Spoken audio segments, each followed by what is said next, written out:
On this episode, Joe boils over. I don't even know if we're gonna do it. Okay, let's cancel the whole thing. Mikey spins his wheels. Mother Nature just your pants. And Chuck bails. I want to quit.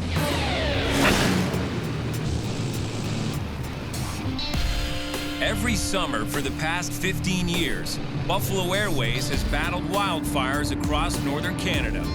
The backbone of the airline's firefighting business has been a fleet of 70-year-old Douglas DC-4s.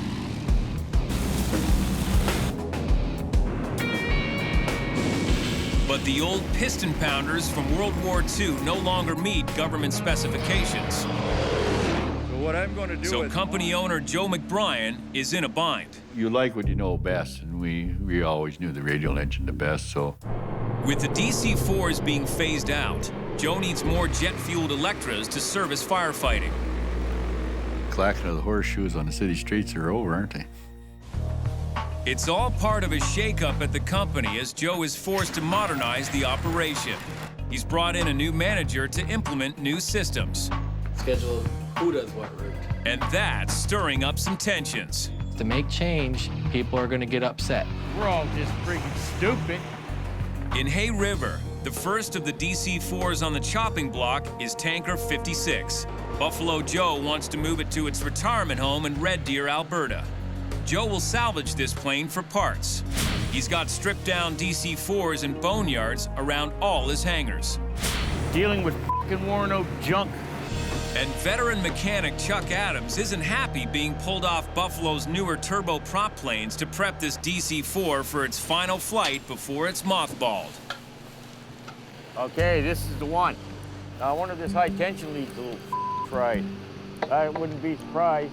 God damn it. I'm gonna stress out, man. F***ing snap. This is like a make-work project. I guess we got nothing to do in Yellowknife, so Joe's giving us a job. This one's been sitting for a couple months now. We gotta pre-oil it, burp it, you know, all the shit I don't really want to be doing. But Chuck has no choice. And when he tries to start one of the engines,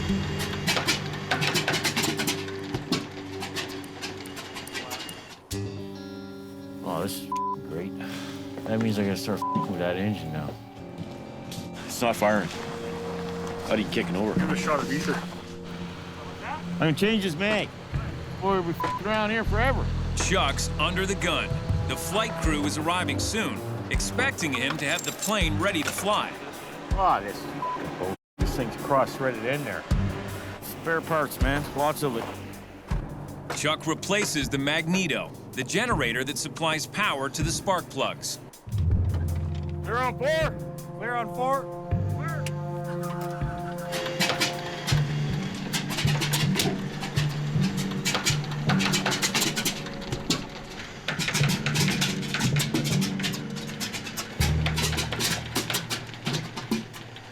But Chuck doesn't get the result he was hoping for. I think the mag that I took off was out of time. It wasn't lined up properly. So he reinstalls the magneto.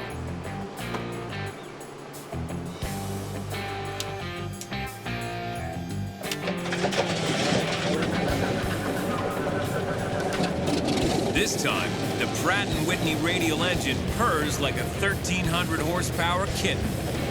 Hey, you guys want to throw a tent on that one for me? Acting Chief Pilot Justin Simley and co-pilot Sean Barry arrive from Yellowknife and find Chuck scrambling to get back on track. Put the 5 bottom plugs in. We show up and he's got one engine going. I'm kind of going, well, you know, I'm here to take the airplane and you got 25% of the engines running. Well, I got nothing happening. I'll change this mag. F it. I'll be here all day. Go grab one of them ones out of the f***ing hangar. Now, before I go putting this on, let's make sure all this is lined up so I don't look like a f***ing idiot again. Chuck seems to be able to make things go when you need him to. You know, I always call him the mag master. He does a hell of a job. Finally, after installing another magneto, fueling up, and de-icing the wings, Chuck has the DC-4 ready to fly. They're all run now. He comes up to me, he's like, "You get in that airplane and you get going to Red Deer." I'm like, "Chuck, I'm here to take the airplane to Red Deer. I've been waiting on you all day."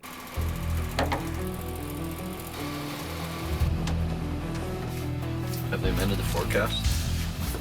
Hey, Chuck, I gotta take those engine tents.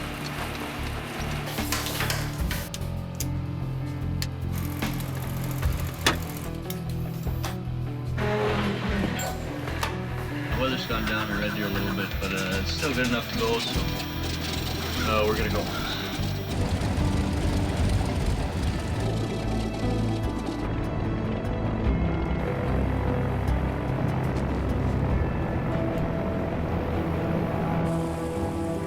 As Tanker 56 taxis down the runway for its trip to the boneyard in Red Deer, the era of Buffalo's piston-pounding firefighters is nearly over. Northport traffic. It's rock and roll. Go to 30. RPMs are a little low. 22 or so. 80 on my pole. Going easier, rotate. You're up. Leaving hours behind schedule, Justin and Sean will land in Red Deer after nightfall, and visibility may be poor. This is supposed to be a pretty thick layer of cloud. Is it? Yeah, let's ask them for 4 blocking 5. The trip from Hay River to Red Deer, Alberta stretches 1,000 kilometers almost due south. For most of the 3-hour flight, it's clear skies and smooth sailing. Not a bad day for flying up here. Yeah, it's beautiful here. But the enjoyment doesn't last. Nearing their destination, The clouds basically just dropped to the ground, and we had the deck below us. all at once, it's like flying over the North Pole. Justin knows that if the ceiling is too low, landing could be dicey. But then, We got to Red Deer, and actually it opened up nice, you know. I kind of looked down and flew right over the strip, saw the strip. Runway's in sight. Check, field in sight. Little hazy here. suddenly, a low-lying bank of fog blocks their view. Basically, the runway started to disappear on me, so I can barely see this thing. you're going to beam the runway, you can see it just fine. And all of a sudden, you know, poof, poof, it starts to disappear on you. You go, "Oh, okay, well, we better do something now." Jeez, it's low here. That fog will bite you in the ass, man. Just tell them we're Just hang on, don't tell them anything yet. Okay. With the runway obscured, Justin changes the game plan. We added climb power, selected the gear up, went to approach flap, and just basically did a left-hand orbit. Left turn. We go back to cruise, please. He aborts the landing and starts a go-around. But there's danger in circling so low. Yeah, there's that tower to the northwest of this airport that's like 1,000 feet above the ground. And It's not like going up to Cambridge Bay where the hill that was over there 100 years ago is still there, right? I mean, you know, you go down south now and there's cell phone towers everywhere. By the time Justin comes around, the fog bank has moved east. okay, I'm gonna descend here. 90, 94. Tanker 56 touches down in Red Deer. Just stayed on the approach and did our thing, and it worked out pretty good. So. With the first of Joe's DC-4s taken out of service, he's finally beginning the shift to the jet-fueled Electra.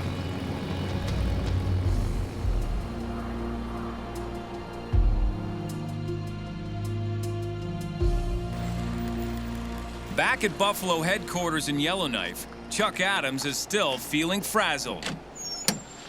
We're all nutcases, can't you tell? Look at us around here, see, look at me.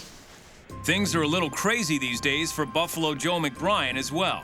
As he struggles to keep his airline competitive, he's being forced to sell off some of the vintage planes he loves.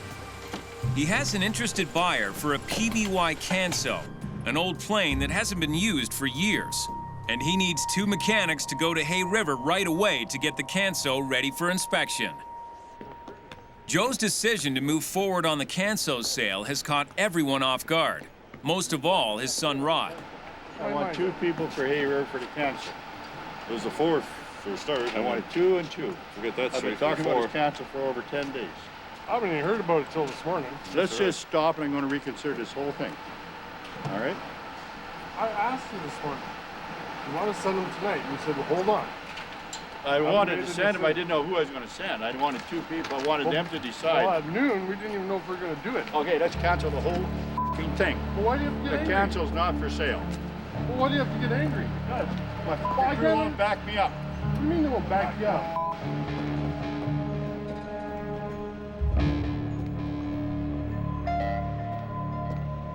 When Joe makes up his mind, regardless of what it is, if he's selling something or buying something or changing anything, when he decides that's what he wants action, he wants results right now at this moment.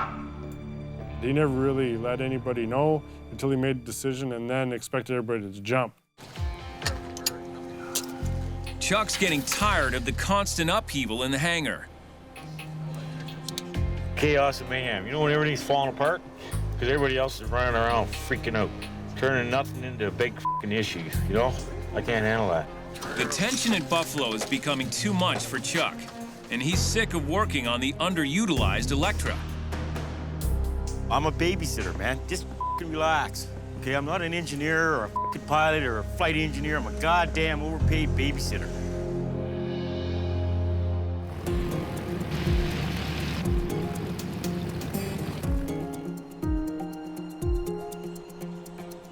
Cancel the whole f***ing operation. Buffalo Joe McBryan is stressed out. The cancel will not leave Hay River, and that Electra will not leave England. But his decree doesn't stand. He knows he has to sell an old PBY Canso, a World War II-era water bomber, to help pay for 4 new engines on an Electra that he bought in the UK. He's selling the PBY he doesn't want to, so he can fund the purchase of an Electra, which he doesn't really like. So no wonder he's upset. Joe's heart has always been with his classic radial engine warbirds, like this DC-3 he's flown his entire career. The DC-3 in the north is a symbol of strength and continuity. But industry demand for newer, faster aircraft is forcing Joe's hand, and he's in it for the long haul. You sit down to a game of cards, how long are you going to stay at the game? If you fold your cards after the first couple bad hands, it's a very short game.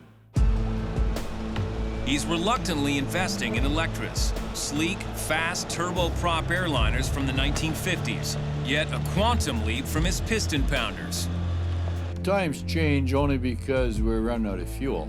If we have to go any distance at all, jet fuel is the only fuel that's going to be available to us.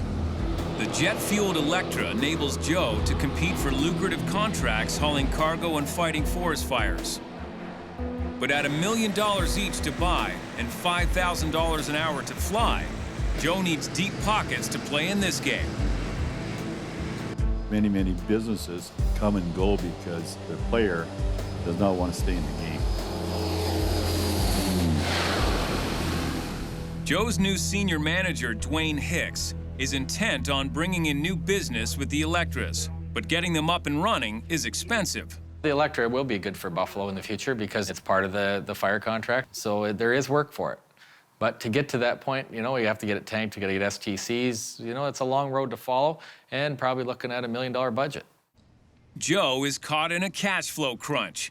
He needs to fund the Electra upgrades, and selling his last Canso will help.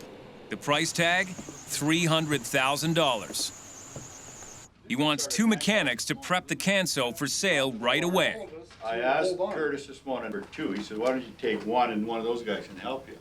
But I got to go through a piston match over it. I don't want to do it. We were told to wait. I didn't tell him wait. I never did tell him. I asked 3 times. You know? Like, what do so you if you want to back up on their side, I'm not backing up. I'm just saying, let's make a plan. We're going to pre-oil it, get it running, get it ready to go. Mechanic James Dojak and apprentice Curtis Dyson drew the short straws to go to Hay River. You never go down for the job that you're supposed to be there for. It always ends up being 3 or 4 more other jobs. It's to be expected. They say 2 days, well, you can count on 2 weeks. Chuck Adams has dodged a bullet. He doesn't have to return to Hay River to help James fix up the Canso. I'll take his Canso, shove it up his ass. As chief mechanic on the Electras for the past 2 years, he pinned his hopes to the mighty turboprop becoming the flagship of Buffalo's fleet. All we've done in the last 2 years is just move old airplanes around. We should have been working on that Electra continuously.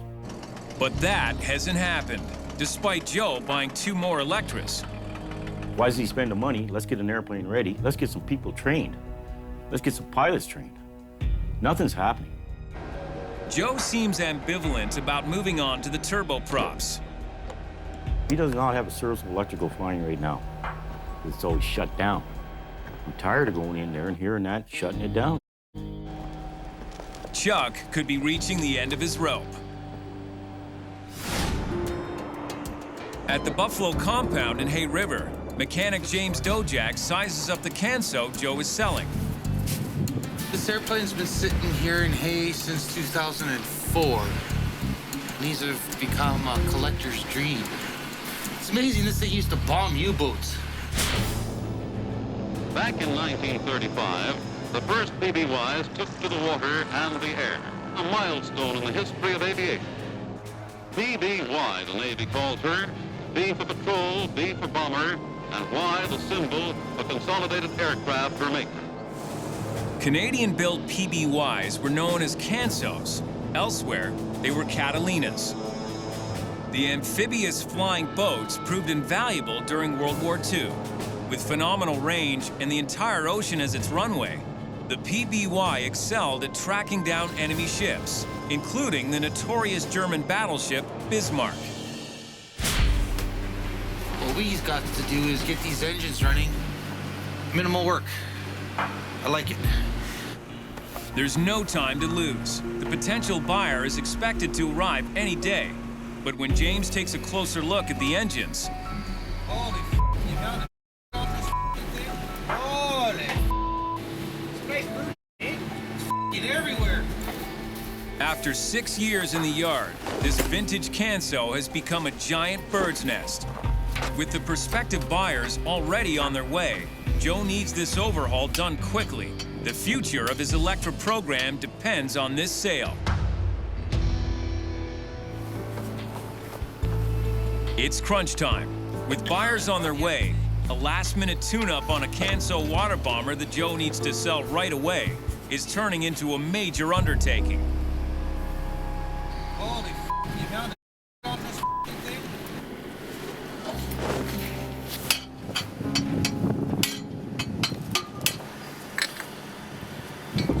Mechanic James Dojak has his hands full. Back in the main hangar, That's what we'll do. new senior manager Dwayne Hicks is trying to put Buffalo operations in order. I've been in this business a long time, and I have the experience. I can make stuff happen. Would I like control? Sure, it'd be good. Do I want to step on toes? No. Dwayne won't be stepping on Mikey's toes. Mikey's decided he needs to escape. Yeah, Buffalo is so overpowering and so demanding that it's very important for you to have stuff that is, you know, a release that doesn't really involve green airplanes. So, he's fled south to the great outdoors with a couple of his buddies for a hunting adventure. It's, Hay River hip waders. The safe sex. You can practice safe sex wearing those things. It's perfect.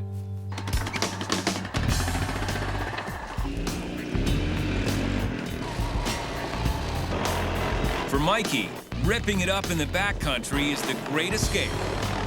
We're out here quadding, you know, get away from the hangar for a bit, have some fun. You know, there's no airplanes out here, which is nice, so we're enjoying all what Mother Nature has to offer.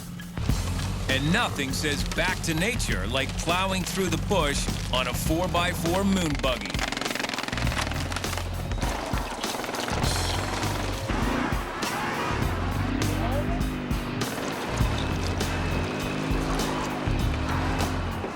Mother Nature just her pants. We were bushwhacking, going through trails, you know, cutting trees down. It was really fun.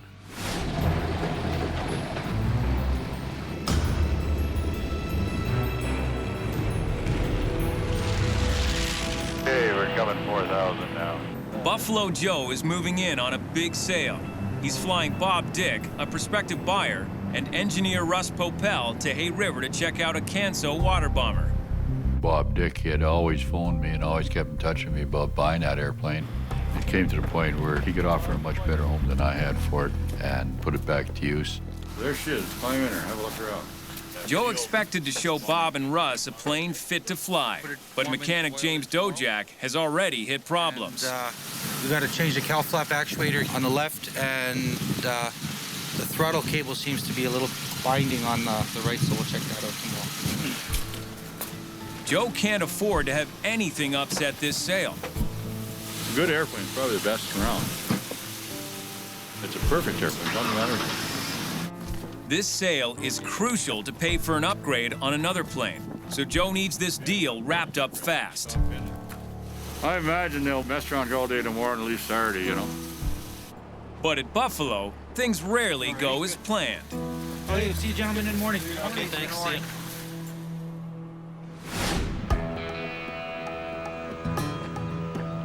On the second morning of their outdoor adventure, Mikey and his buddies hit the trail before sunrise. We got up early this morning and we went to see if we could spot a moose. When we see a moose, I think everyone's gonna, you know, get all excited and kill Bullwinkle. we're gonna kill Bullwinkle. I'm not the world's biggest hunter. I tend to cheer for the animals. I'm the first one to, you know, eat the biggest chunk of red meat I could possibly have. I'm not the first one to shoot an animal. You look for holes like this, right? These are old. See them right there? Yeah. That's fresh cow moose tracks. He could be standing right over there. She could be. We'll wait a little while and throw a few calls out there and wait a little while longer, see if we get a call back.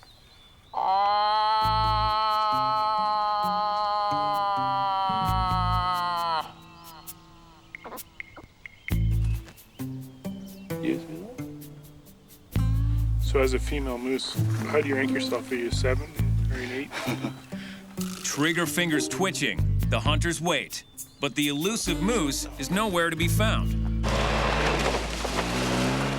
We stood around and Trevor did some moose calls. Austin had the gun ready, and I was the spotter. I was out trying to see if I could find anything. The only thing we saw was a couple squirrels, really. But that's not enough to stop true outdoorsmen from enjoying a feast at the end of the hunt. Gasoline, buddy. Holy shit. You can burn a body in this fire. A piss-poor hunter brings lots of food into the bush, and that's what we did. We had more food than anything, so we just cooked store-bought food instead of, you know, living off the lands. Maybe next year we'll be a little bit more lucky.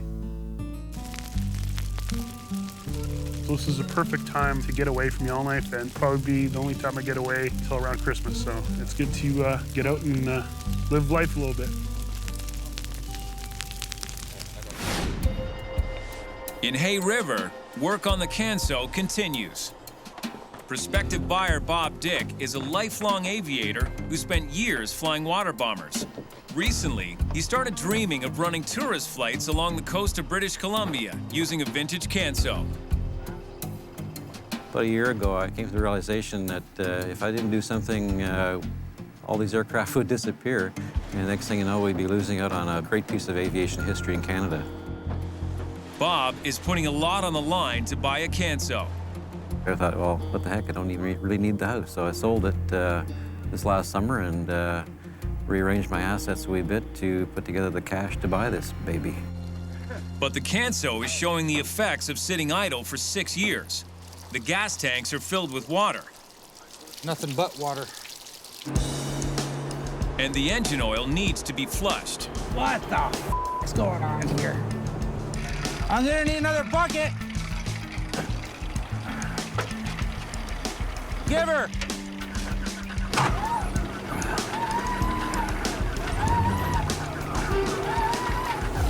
No, I'll plug it in, plug it in, plug it in. My legs are getting numb again. It's tough work. By the end of the day, James can barely walk. Ever since I froze my knees in Norman Wells, they haven't been the same since. 2 winters ago, James had to change his C-46 tail wheel on a frozen airstrip in Norman Wells. The pain has stayed with him ever since. My knees ache pretty bad, and I feel like I'm 80 years old sometimes. And as new problems with the Canso pop up, James could be in for even more pain.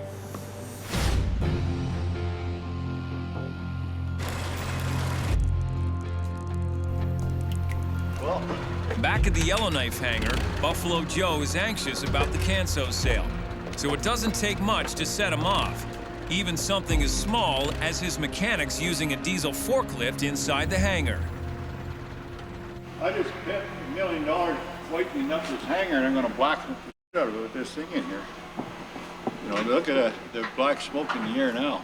Open the doors, or take them outside and do it and push them back in. Because, boy, this is black. Day-to-day operation, man. If he ain't flipping, it ain't f***ing normal. Mechanic Chuck Adams is finding it ever harder to stay motivated about working at Buffalo. I just heard a half-an-hour vote. I can't continue on trying to make it work when I got the owner flipping out and shutting it down. That's a good engineer. He comes here, punches in, and gets paid and does all some things for it.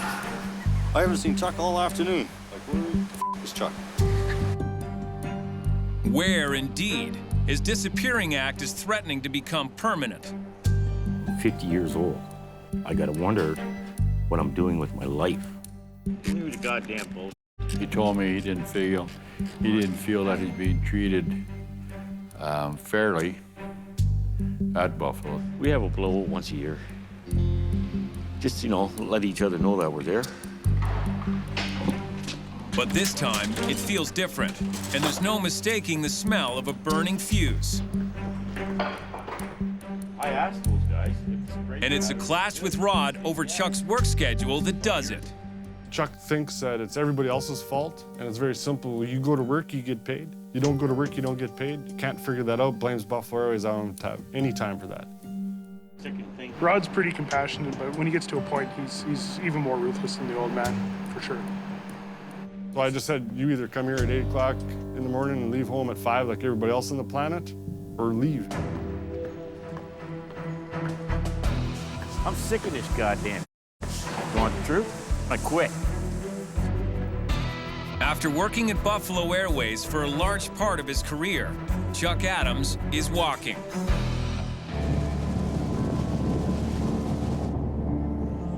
Meanwhile, news of Chuck Adams' sudden departure from Buffalo Airways spreads around the hangar.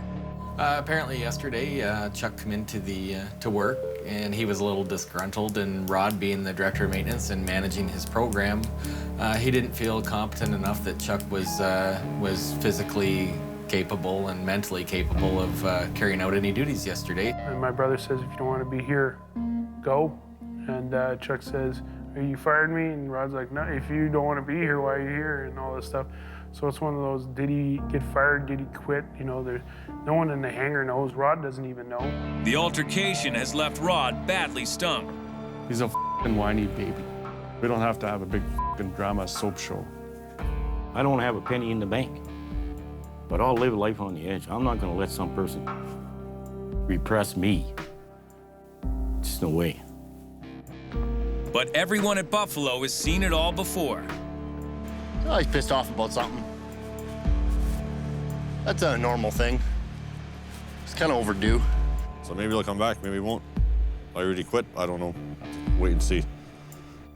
Chuck's come and gone before. Sometimes he needs a sabbatical. Sometimes we see him again in a short time. Sometimes we see him again in the long term. It's a way of life with people. But Chuck's absence will be felt at Buffalo. Chuck is a big piece to the Electra program. You know, he's a smart guy, and he knows what he's doing. He knows the airplane in and out. Losing Chuck will hit mechanic Adam Smith hard, too. Chuck was training him on the Electra. Now, Adam is on his own. It's going to be an uphill battle with no Charlie. I don't have that 15 years of experience to fall back on.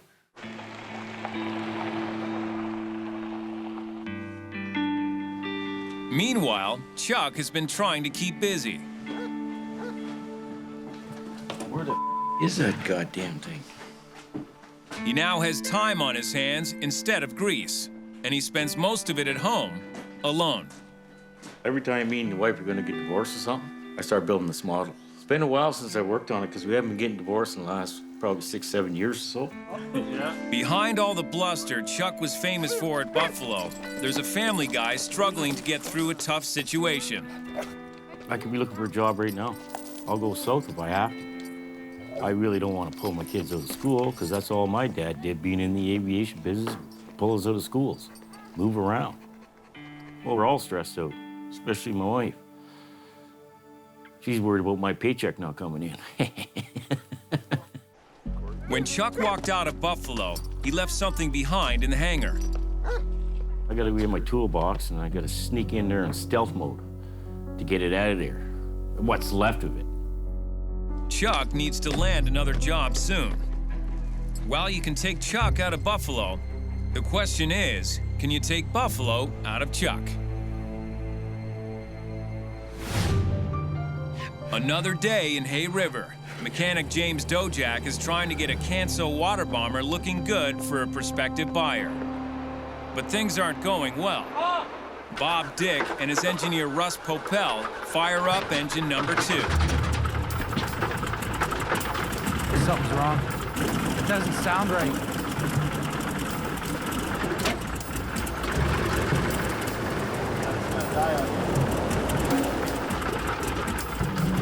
Ran like a bag of shit, really.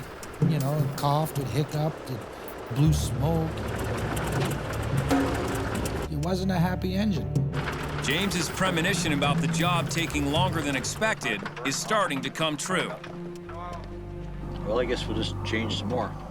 In an airplane like this, of this vintage, that's been sitting in the field for 6-7 years, you want the job done right. So when in doubt, change it out.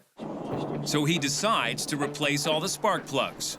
We were changing plugs and one of our plugs seized in the cylinder, and when we were taking it out, it snapped.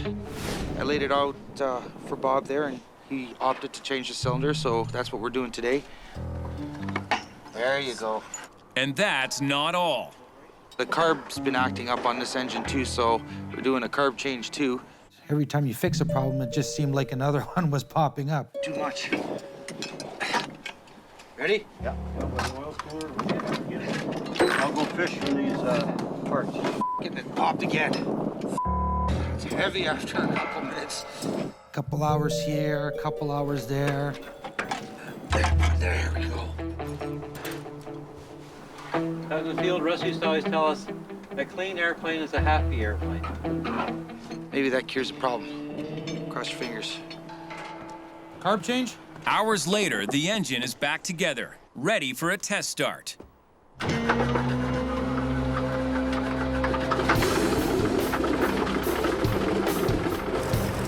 was nice. You see that smoke ring? Brakes work. Okay.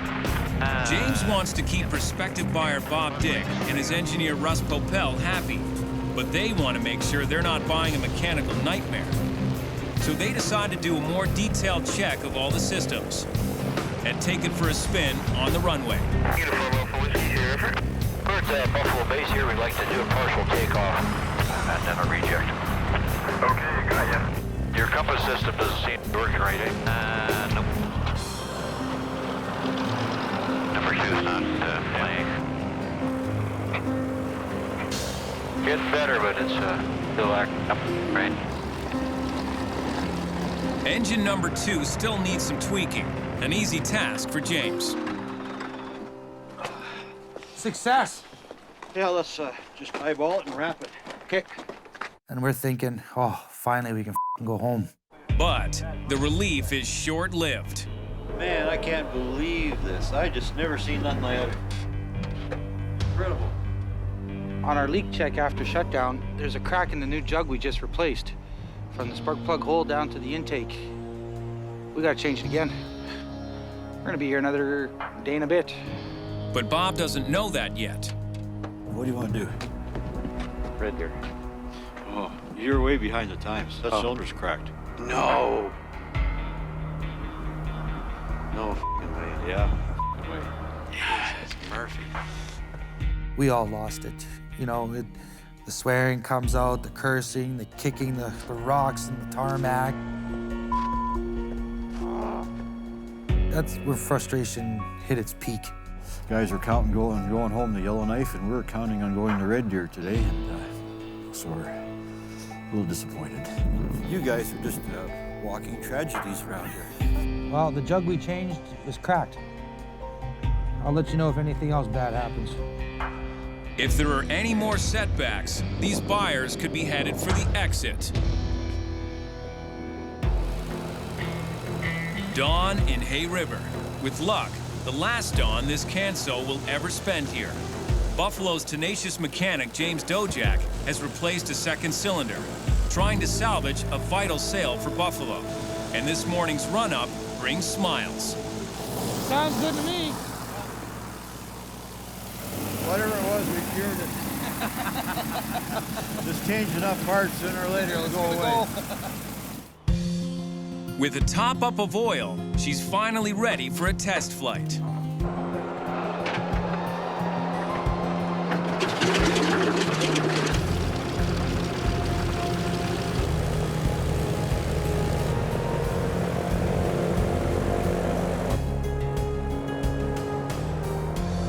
Oil pressure's good, oil temp's good, oil pressure's good.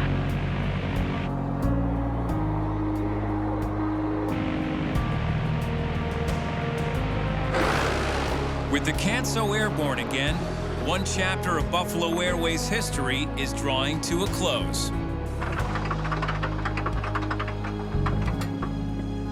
Well, you guys happy? Let's fuel and get out of Dodge. Great. The buyer is happy, and the deal is clinched. The test flight went really well. Everything, numbers were bang on. Everything worked. So we're just gonna fuel up and head for Prince George. Take care, guys. We'll see you there. Hey River, it's Foxtrot Uniform Alpha Whiskey advisory. Well, Foxtrot Uniform Alpha Whiskey, wind is 200 at 10. For James, there's a special satisfaction in working so hard to get an old Canso running so smoothly. We're talking about an airplane that used to bomb submarines, for sakes, okay? When it flies over, that's the reward right there. It's flying, and it's flying the way it should fly. And for Buffalo, the reward is locking up a deal to help buy another Electra. With James in Hay River and Chuck gone, it's been a tough week for Rod. Want to go in the rocker? When I'm home with baby Ray, I get an opportunity to just let the world go, and I just concentrate on being a father, and then just try to do things with her. And for some reason, everything goes, gone. This isn't your first night out. This is my first night out. Is it really? Yeah. Tonight, Rod is flying solo, while Sasha is heading out to a wine gala with her friends. We're not gonna phone for anything. We're gonna be okay. You're gonna be okay? Yeah, we'll be okay. Just like an airplane, you just gotta make sure everything's ready before you attempt anything. Okay, bye guys. Okay, bye. For their big night out, the ladies are traveling in style, with Mikey as their chauffeur.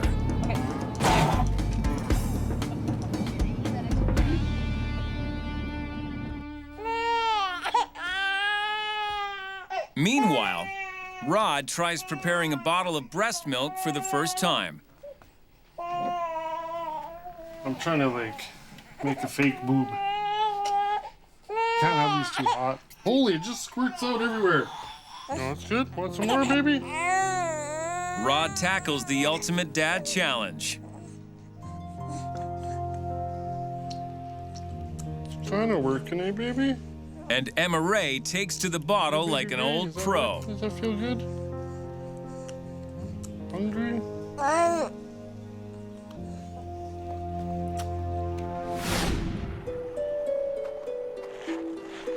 Across town, Chuck Adams is on the prowl. He's back at Buffalo, staying off the radar. Chuck needs his tools. He's trying to land a new job at another airline.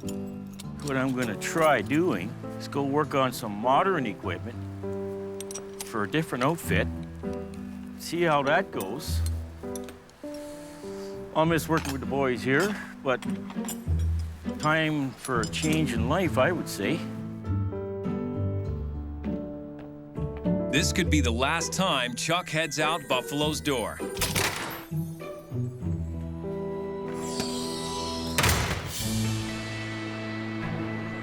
Well, my new office is right in here. A week after leaving Buffalo Airways, Chuck Adams has landed a new job across the airport at Adler Aviation. Like Buffalo, it's a family-run operation. This is what we've been working on? With a small fleet based in Yellowknife and Cambridge Bay. This plane's from Medevac. There's 3 of them. There's the Learjets outside, this one, plus there's another King Air in Cambridge. But maintaining a pint-sized King Air for Medevac flights is a long way from fixing enormous Electras. So I'm going to work from Mack truck down to little dinky toys. They're small, everything's tiny. After the hectic atmosphere at Buffalo, working here means a huge change of pace. It's pretty quiet, eh? We only fly when the people are dying. So hopefully there's not a whole lot of people dying. But I'm not in for the action anymore. I'm in for the sanity. He goes good there, and he goes to work every single day and makes his full day. Good for Chuck. Like, I'll be happy for him. It's like a big condom. He won't have to get his hands dirty on old piston pounders anymore. I could probably go to work with a suit, work all day, and come home clean. It's a totally different world. I just hope where he's at is maybe a little bit more stable than what he's used to here, and maybe, you know, maybe he can have a little bit more of a life and not being stuck in weird towns fixing engines. They want a base engineer here in Yellowknife, so it's going to be me and the director of maintenance. I won't be traveling. Maybe once in a blue moon up to Cambridge. That's it. A quiet working life close to home could be just what the doctor ordered. It's all a matter of time to see how it goes.